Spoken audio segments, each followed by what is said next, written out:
Hello, hello, hello.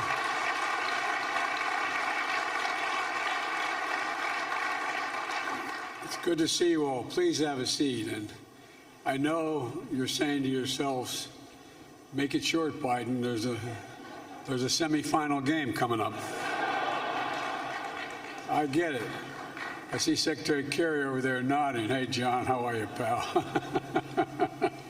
Well, I want to thank Secretary Raimondo. She is one of the brightest and best folks I have working with me, and for all of you in this room for making this forum a success, particularly in Prosper Africa Deal Room. That sounds like something that we shouldn't be saying. Prosper Africa Deal Room. I kept asking, where's the deal room? I think I'm looking at it. Folks, I want to thank you all for being here, particularly since I said Morocco is about to play as the first African nation in the semifinals of the World Cup.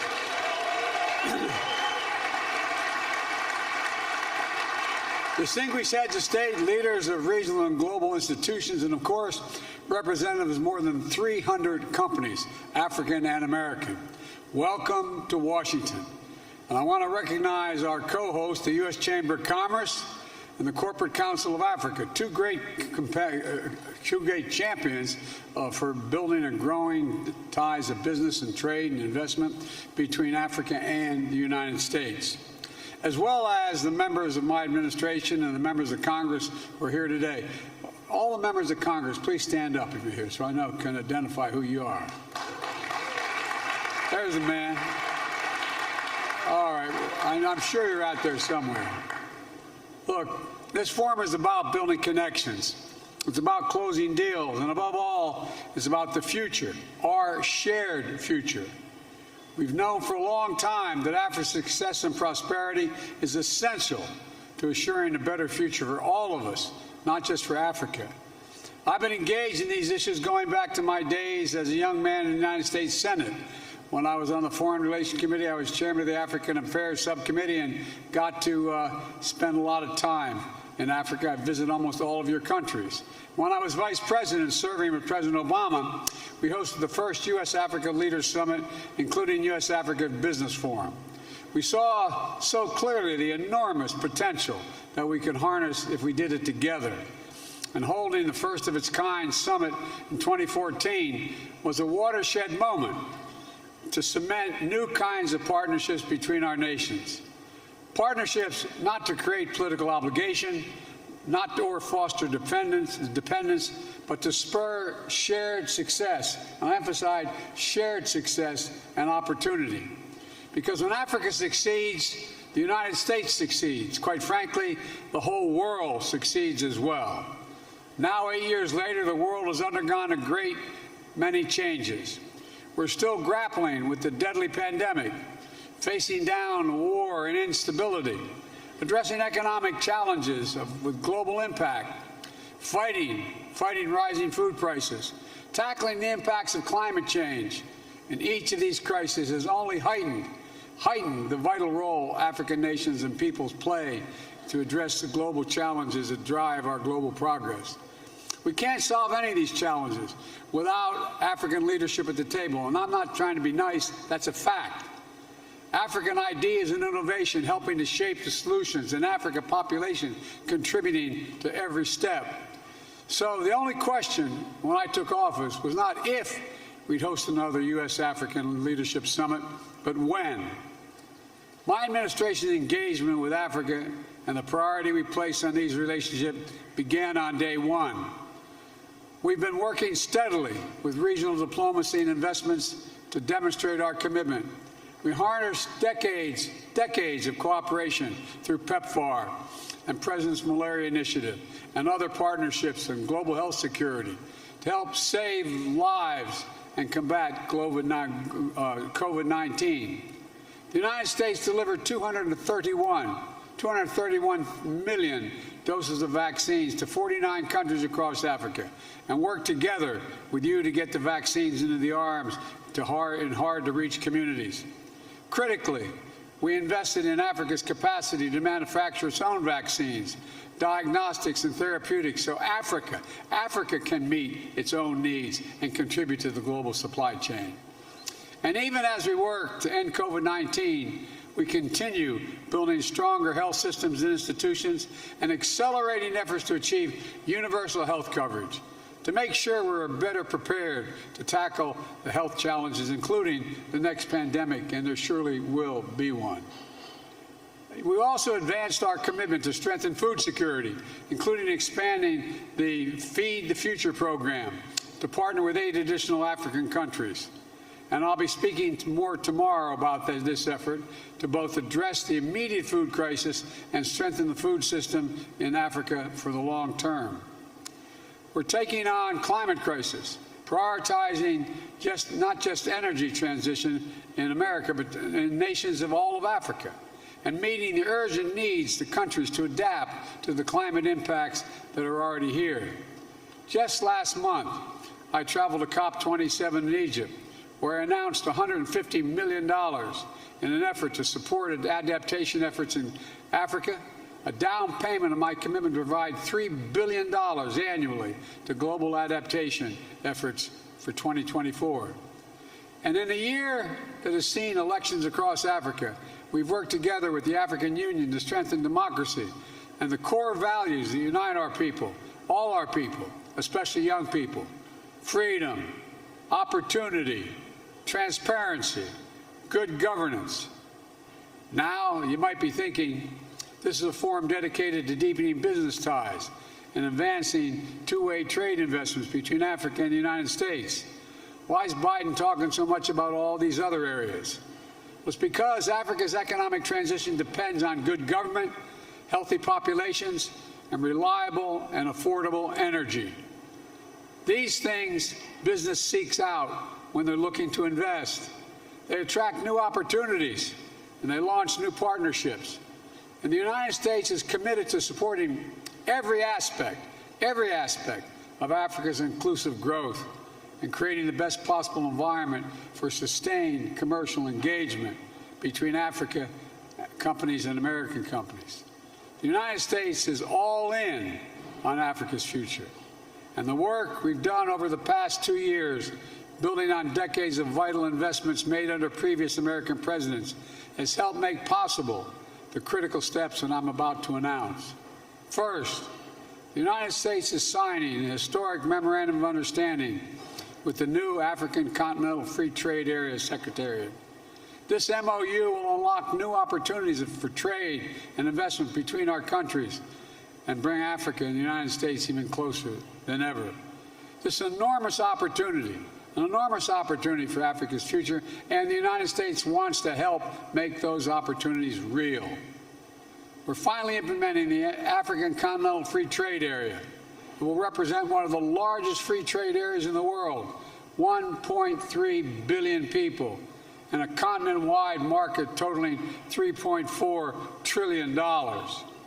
And with the new MOU, we're doing things correctly, enshrining protection for workers, both across Africa and in the United States, looking out for small and medium-sized entrepreneurs and enterprises to make sure they have a fair shot to compete, lifting up opportunity for women-owned businesses, diaspora-owned businesses, and businesses owned by members of historically underserved communities, and supporting and investing in continent's vibrant and growing urban economies.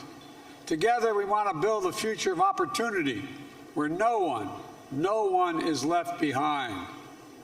Second, we're investing to facilitate greater regional trade within Africa, including by investing in infrastructure. Today, the Millennium Challenge Corporation signed its first ever regional transport compact with the governments of Benin and Niger. This compact will invest $500 million to build and maintain roads, put in place policies that reduce transportation costs, making it easier and faster for ships to ship goods from the port of Cotonou to neighboring landlocked countries. Since the start of my administration, the MCC has announced new investments of nearly $1.2 billion in Africa. We expect the MCC to commit an additional $2.5 billion across Africa in just the next 3 years, supporting everything from agriculture to transportation to access to renewable energy. In fact, the MCC just announced discussions for partnerships with 4 African countries. Our first COP4 compacts, Gambia, Togo, to boost economic development, and a compact with Senegal to bolster regional connections, a threshold program in Mauritania to help strengthen democratic governance and pursue policy reform to unlock economic growth. These MCC investments are part of the work we're doing worldwide through the Partnership for Global Infrastructure and Investment. I propose this initiative together with the rest of the G7 to help fill the need for quality, high-standard infrastructure in Africa and in low-income and middle-income countries around the world. And at the G7 meeting earlier this year, we announced our intention to collectively mobilize $600 billion in the next 5 years. Today's announcement joined a portfolio of Partnership for Global Infrastructure and Investment projects already underway in Africa, including mobilizing $8 billion in public and private finance to help South Africa replace coal-fired power plants with renewable energy sources and develop cutting-edge energy solutions like clean hydrogen. A deal worth $2 billion to build solar energy projects in Angola. $600 million in high-speed communications cable that will connect Southeast Asia to Europe via Egypt and the Horn of Africa and help bring high-speed internet connectivity to countries all along the way. The bottom line is simple. Trade runs on reliable infrastructure to support and secure resilient supply chains. And improving Africa's infrastructure is essential to our vision of building a stronger global economy that can better withstand the kinds of shocks that we've seen in the past few years. Third, we're continuing to support innovation and entrepreneurship across Africa, investing in Africa's people. Developing human capital alongside physical infrastructure is another core aspect of the Partnership for Global Infrastructure and Investment. Today, I'm announcing that the U.S. International Development Finance Corporation is investing nearly $370 million in new projects, $100 million to increase the reliable, clean energy for millions of people in sub-Saharan Africa, $20 million to provide financing for fertilizer to help smallholder farmers, particularly women farmers, increase the yields of their crops, $10 million to support small and medium-sized enterprises that help bring clean drinking water to communities all across the continent, just to name a few examples.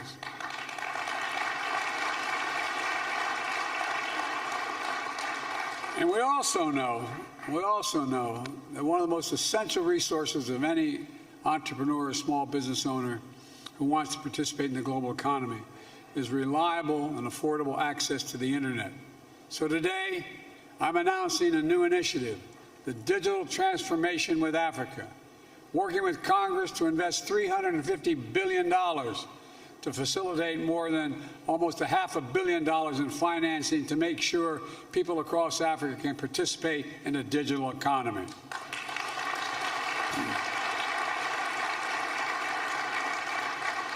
That includes partnerships like new collaboration between Microsoft and VSAT to bring in internet access to 5 million Africans, part of Microsoft's commitment to bring access to 100 million people across Africa by the end of the year 2025. That means programs to train African entrepreneurs with a focus on women entrepreneurs to code and build skills that need to start their own businesses, to secure good-paying jobs with technology firms. And this will include partnerships between African-American companies to provide cybersecurity services to make sure Africa's digital environment is reliable and secure. That brings me to my final announcement. I said at the top of this forum about closing deals, and we've delivered. So just give me let's give you a few highlights from the deal room to the benefits they will deliver to Africa. Cisco Systems and Cyber Bastion, a diaspora-owned small business, is jointly announcing $800 million in new contracts to protect African countries from cyber threats.